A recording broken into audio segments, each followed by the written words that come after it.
Hi, welcome to the Carmichael workshop. Today I'm going to show you how to make a lamp using this Kreg pocket hole jig. If you're not familiar with the Kreg jig, it's used to drill these pocket holes so that you can assemble frames and cabinetry and furniture.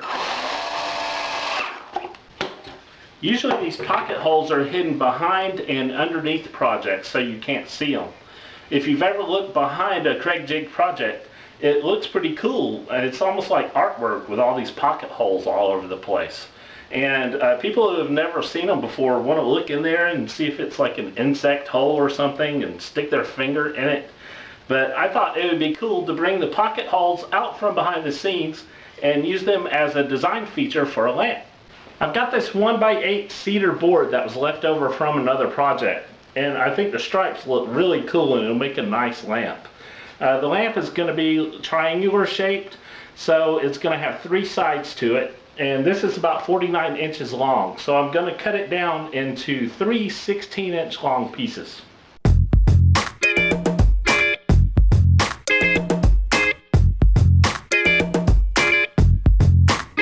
To get these boards to fit together in a triangle with tight miters in each corner, I'm going to have to cut 30-degree bevels on the sides of each board.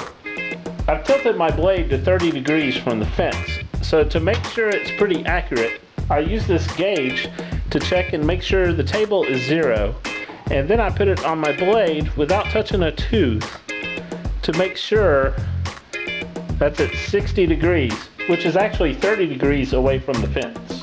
Since I have to cut the board vertically on the table saw, I like to clamp it to this jig that I can run along the fence and keep my hands out of the way.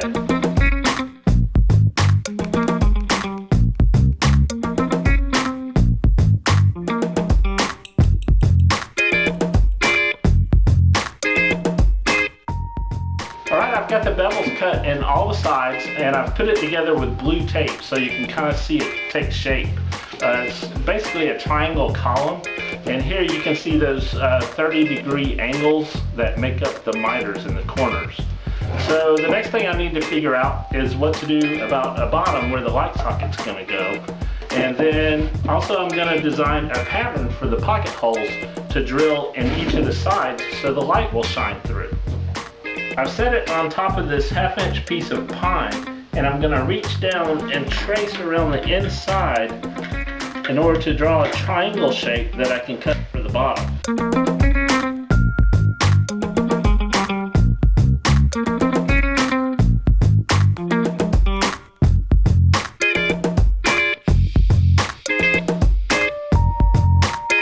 I bought this snap-in socket that comes with a cord with a switch on it from Lowe's for about $6, and it requires that I drill a 1-inch hole in the triangle bottom in order to accept the snap-in socket.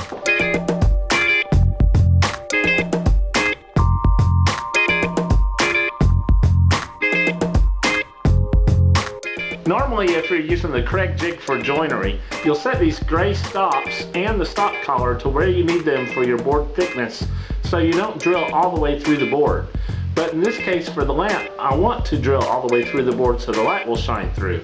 So I'm going to remove these 2 gray stops and also remove the stop collar, and that's going to allow me to drill all the way through the board. I drilled a couple of test pocket holes so I can measure the oval that it creates. The oval is about 1.5 inches long by 3/8 inch wide. So I created a pattern that's got evenly spaced ovals that are the actual size that will help me line up my Kreg jig. The jig has these 2 holes that let me see through to my template, and if you turn it over, you can see the drill bit comes out right at the back of one of those holes. So that's going to help me line up my jig with the ovals on my template. I'm using a scrap piece of plywood as a backer board to prevent tear out. So let's drill some holes.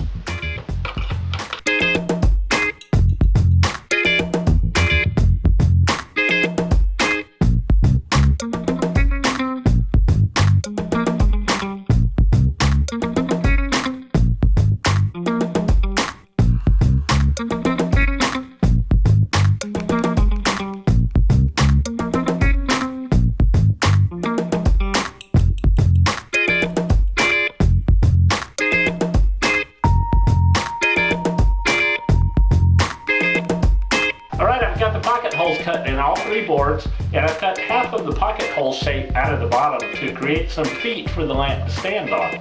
So now let's sand it, finish it, and assemble it.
Alright guys, the pocket hole lamp is finished, so let's turn it on and see what it looks like.